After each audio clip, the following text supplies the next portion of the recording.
Screen మీద చూస్తూ scan చూస్తూ డాక్టర్ షోల్డర్ లోకి ఇంజెక్షన్ చేశారు, నొప్పి తగ్గిపోయింది, కానీ మళ్ళీ వస్తుంది అని చెప్పారు. So you have to be very careful. అప్పటి నుంచి యోగా మానేసింది. అసలు what is this shoulder pain అంటే ఎన్ని రకాలు ఉంటాయి? షోల్డర్ పెయిన్స్ లో చాలా రకాలు ఉన్నాయి. ఇంజురీ వల్ల వచ్చిందా, లేదంటే డీజనరేటివ్ వల్ల వచ్చిందా, రిపిటేటివ్ ట్రామా వల్ల వచ్చిందా అనేది చాలా రకాలు ఉంటాయి షోల్డర్ పెయిన్. రీసెంట్ గా చూసుకుంటే ఇండియన్ సినారియాలో షోల్డర్ పెయిన్ ఇన్సిడెన్స్ ఆల్మోస్ట్ 20% ఉంది. Shoulder pain incidence is very more. ఒకప్పుడు పని చేయటం కానీ దీనివల్ల తక్కువ ఉండొచ్చు. ఇప్పుడు ప్రాపర్ ఎక్సర్సైజ్ కానీ ఈ లైఫ్ స్టైల్ మోడిఫికేషన్స్ కానీ దీనివల్ల ఈ షోల్డర్ ప్యాథాలజీ ఇంక్రీజ్ అయిందని చెప్పవచ్చు. ఇందాక మీరు అడిగింది ఆమెకి సడన్గా ఇంజెక్షన్ చేశారు ఏంటంటే, ఒక్కసారి ఏంటంటే సడన్గా ఆ మైక్రో ట్రామా అంటాం.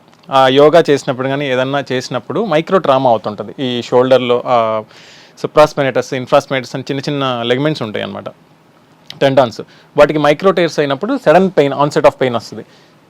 ఆవిడకి ఏం చేసి ఉండొచ్చు అంటే అల్ట్రాసౌండ్ గైడెడ్ ద్వారా ఒక చిన్న ఇంజెక్షన్ చేసి ఉండొచ్చు, స్టెరాయిడ్ ఇంజెక్షన్. ఆ ఇన్ఫ్లమేషన్ ఏదైతే ఉందో తగ్గిపోయి తిరిగి మళ్ళీ తన రెగ్యులర్ యాక్టివిటీస్ ని రెజ్యూమ్ చేయొచ్చా? రెగ్యులర్ యాక్టివిటీస్ రెజ్యూమ్ చేయొచ్చు.